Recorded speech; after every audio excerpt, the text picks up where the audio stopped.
Assalomu alaykum hurmatli kuzatuvchilar. Bugungi sizlar bilan o'tadigan mavzumiz yordamchi maktab o'quvchilarini jismoniy jihatdan tarbiyalashning o'ziga xosligi. Mavzumiz rejalari mavjud. Birinchi rejamiz jismoniy tarbiyaning maqsadi va vazifalari. Ikkinchi rejamiz o'quvchilarning xususiyatlari va metodikasi. Uchinchi rejamiz jismoniy tarbiyaning tashkil etilishi. Yordamchi maktab o'quvchilarini jismoniy jihatdan tarbiyalashning o'ziga xosligi. Ya'ni jismoniy tarbiya bu shaxsning har tomonlama rivojlanishida muhim o'rin tutuvchi pedagogik jarayon hisoblanadi. Yordamchi maktab o'quvchilari bilan olib boriladigan jismoniy tarbiya ishlari ularning psixik va jismoniy rivojlanishdagi o'ziga xosliklarini hisobga olgan holda tashkil etiladi. Ushbu jarayon sog'lomlashtirish, rivojlantirish va ijtimoiy moslashtirish vazifalarini bajaradi. Yordamchi maktablar intellektual yoki rivojlanishda nuqsoni bo'lgan bolalar uchun tashkil etilgan maxsus ta'lim muassasasi hisoblanadi. Bu muassasalarda ta'lim jarayoni soddalashtirilgan, moslashtirilgan dastur asosida olib boriladi. Jismoniy tarbiya bu yerda nafaqat rivojlantiruvchi, balki korreksiya, ya'ni tuzatuvchi ahamiyatga ham egadir. Jismoniy tarbiyaning maqsadi o'quvchilarning sog'lig'ini mustahkamlash va organizm funksiyalarini yaxshilash, harakat faoliyatini rivojlantirish yoki koordinatsiyasini yaxshilash, mehnat faoliyatiga tayyorlash, ijtimoiy hayotga moslashtirish hisoblanadi. Mustaqil harakat qilish ko'nikmalarini ham shakllantirib boradi. Jismoniy tarbiyaning asosiy vazifalari sog'lomlashtiruvchi vazifa, ta'limiy vazifa, tarbiyaviy vazifa hamda korreksiya vazifalarini o'z ichiga oladi. Psixofiziologik xususiyatlari harakat koordinatsiyasining pastligi, mushak kuchining yetarli rivojlanmaganligi, tez charchash, ish qobiliyatining pastligi, diqqat va xotiraning sustligi, emotsional holatning tez o'zgarishi hisoblanadi. O'ziga xos metodika yondashuv esa mashqlar oddiydan murakkabga qarab olib boriladi. Harakatlar ko'p marotaba takrorlanadi. Har bir harakat aniq tushuntiriladi va ko'rsatiladi.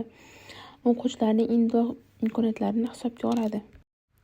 Jismoniy mashqlar tizimi umumiy rivojlantiruvchi mashqlar, ya'ni qo'l, oyoq, gavda bilan ishlanuvchi mashqlar, mag'iz korreksiya mashqlari, nafas olish mashqlari, muvozanatni saqlash mashqlari, harakatli o'yinlar, sport elementlari kiradi.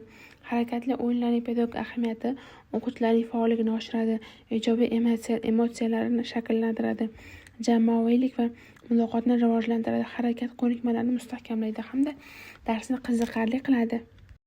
Jismoniy mashqlar jarayonida individual hamda differensial yondashuv mavjud. Individual yondashuv bu har bir o'quvchining jismoniy va psixik holatini inobatga olinadi. Mashqlar hajmi va murakkabligiga moslashtiriladi. O'qituvchi individual yordam ko'rsatadi.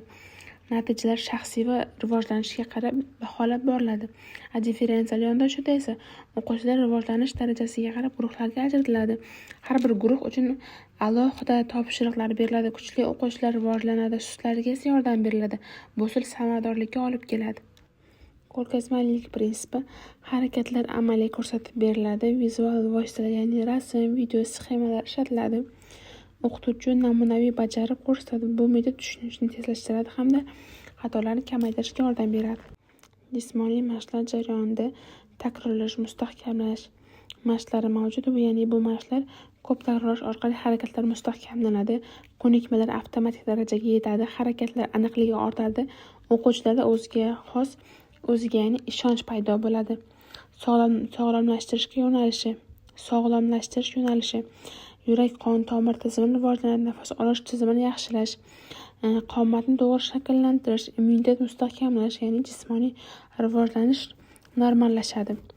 O'qituvchining roli hamda pedagogik mahorati: har bir o'quvchiga individual yondashish, darsni qiziqarli va xavfsiz tashkil etish, rag'batlantirish va motivatsiya berish, sabrlilik va mehribonlik bilan ishlash, pedagogik nazoratni doimiy olib borish kerak bo'ladi. Yordamchi maktab o'quvchilarini jismoniy tarbiyalash maxsus yondashuvni talab etadi. Bu jarayon sog'lomlashtirish bilan birgalikda korreksiya ahamiyatga ham egadir. To'g'ri tashkil etilgan mashg'ulotlar o'quvchilarni hayot sifatini oshiradi. Har bir bolaning imkoniyatini ochish asosiy maqsad hisoblanadi. E'tiboringiz uchun rahmat.